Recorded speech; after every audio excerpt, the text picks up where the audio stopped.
আসসালামু আলাইকুম বন্ধুরা, সবাই কেমন আছেন? তো আজকে দেখতেই পাচ্ছেন আমার জন্য তৈরি হচ্ছে ডালের বড়া।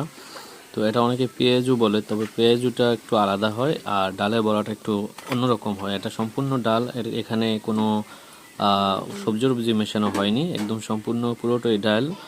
তো এই ডালের বড়াটা আমার খুব পছন্দের এবং প্রিয় একটা খাবার। এটা আমি মাঝে মধ্যে প্রায় বলি আমাকে একটু বানিয়ে দেওয়ার জন্য। তো আজকে আবার একটু বললাম, সেই আমার ওয়াইফ এটা তৈরি করতেছে, তো আমার দেখে ভালো লাগলো, সে কারণে আমি একটু ভিডিও করে আপনাদের সঙ্গে শেয়ার করলাম।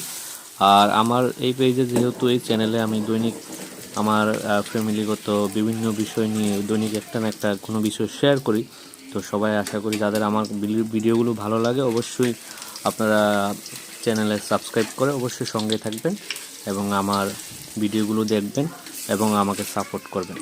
ভালো থাকেন, সুস্থ থাকেন, ইনশাল্লাহ আবার দেখা হবে। আল্লাহ হাফিজ।